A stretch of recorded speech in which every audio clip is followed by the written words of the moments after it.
33. Aurora. Jesus, Wyatt! I yell as I watch Jake spin from the punch and stumble straight into the fence. I can't deny the deep satisfaction that threads through me, though, and the slight heat in my core in response to Wyatt's overprotectiveness. The way his eyes are as black and molten as eternal darkness, while his solid frame tenses, every muscle even more defined, is unnervingly mouth-watering. That he'd do that for me. But when Jake manages to steady himself and I see the cut across his cheek, blood already oozing, reality comes crashing back down. How hard did Wyatt hit him? What? Wyatt shrugs, but he's gritting his teeth, jaw clenched hard to hold back whatever other violence wants to escape. He tripped and fell into my fist. Absolute idiot.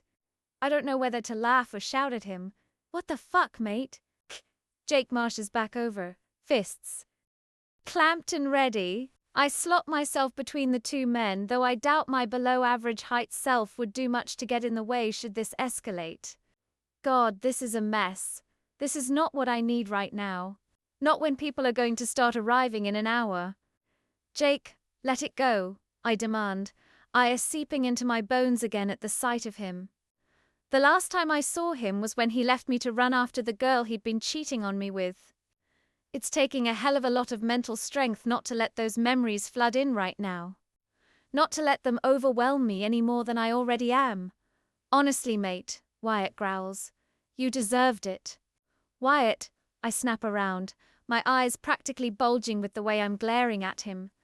A faint throbbing pain starts to build behind my temples. You are not helping. Yeah, well, I'm not leaving until he does, Wyatt declares, folding his arms as he steps closer to my side. Oh, yeah.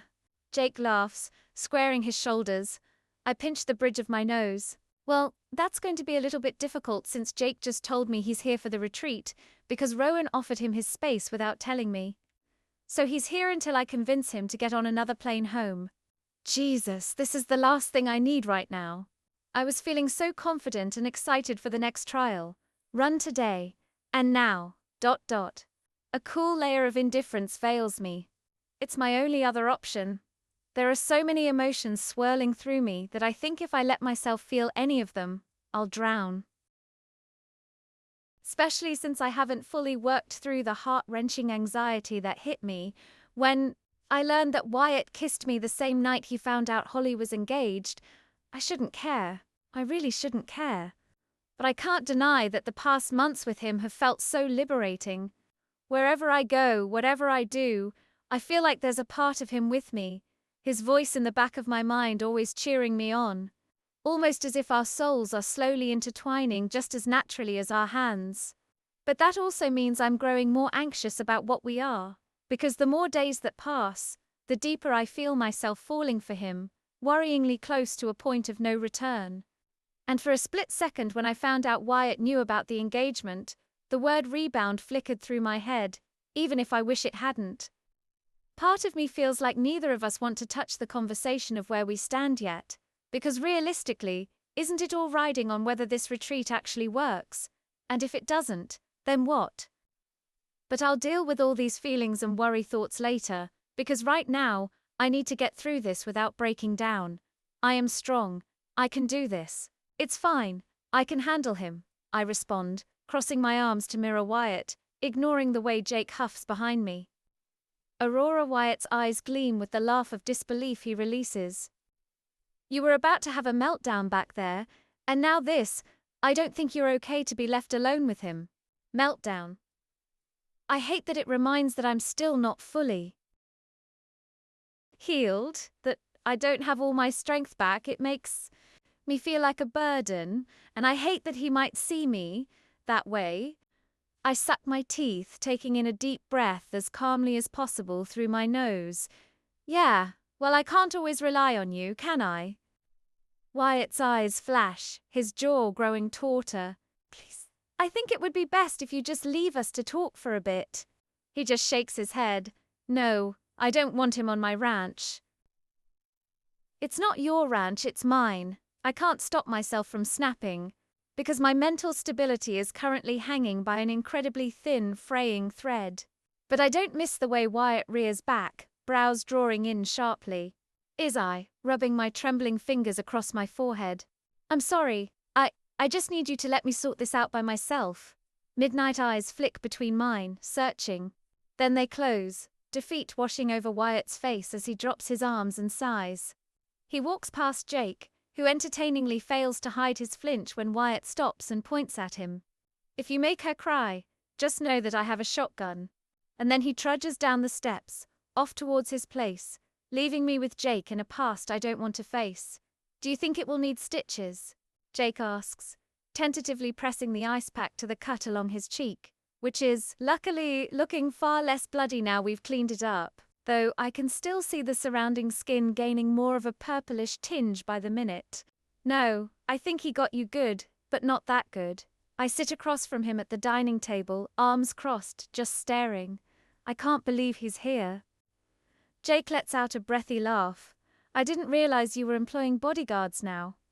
I'm not sure if his subsequent wince is from his wound, or because my face remains as cold as it has been since he arrived. Why are you really here, Jake? I sigh.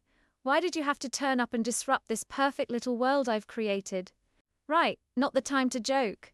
He worries his lip, then sets the ice pack on the table. I thought it would be good for us to get some closure. You just disappeared. I never had a chance to explain? Because you left me there alone, Besides, I don't need closure. I've already had it, from burning everything that reminded me of him. It doesn't matter why you did what you did. What matters is that you did it. It wouldn't make a difference. I just thought it would be good to at least apologize. You blocked me on everything. How else was I supposed to speak to you? I did kind of hoped that blocking him made it clear I didn't want him contacting me, but I also thought our conversation about exclusivity meant he wouldn't cheat on me, so I guess I can't assume he understands me at all. I'm sure you could have found a way that didn't involve lying to me again. I know. Jake holds up his hands in surrender. Look, I am sorry for all the deception. Coming here was never my plan. But when Rowan told me about what you were doing, he thought it might be a good opportunity to come out and talk, and maybe learn to be a better person while I'm here. My eyes narrow. What do you mean? I've been feeling lost for months, Rory. Even when we were together. I haven't been the best version of myself for a long time. I think that's why I did what I did, because I felt like I wasn't really good enough, and I needed more than just you to make me feel that way, I know. He quickly pushes on when I try to protest at his futile excuse. Rage flickers inside of me. I know that's not a decent reason, but maybe doing this retreat will make me realize what I need to do to be a better person, to feel like myself again. Isn't that the whole point of what you're doing here? Genuine belief lights up his eyes, as if he really thinks this is a rational idea. I lean my elbows against the table, fingers massaging my temples to try to comprehend it all, into my skin. One of the deep grooves in the old wooden surface bites. I could really help too, he adds in quickly, but I don't bother to look up. You know how many followers I have? Probably more than whoever else you've got coming. Imagine how many people the retreat could reach through me. I'll do so many posts, to make up for it all. As much as the quiet arrogance lacing Jake's words makes me want to roll my eyes, he's not wrong. Even before I blocked him a few months ago, he already had more followers on Instagram alone than the combined followers of the other guests coming. Everything is supposed to happen for a reason. I try to believe that because it makes things like this more digestible. Gives meaning behind the tough and weird times, and a little hope that something good might come out of them.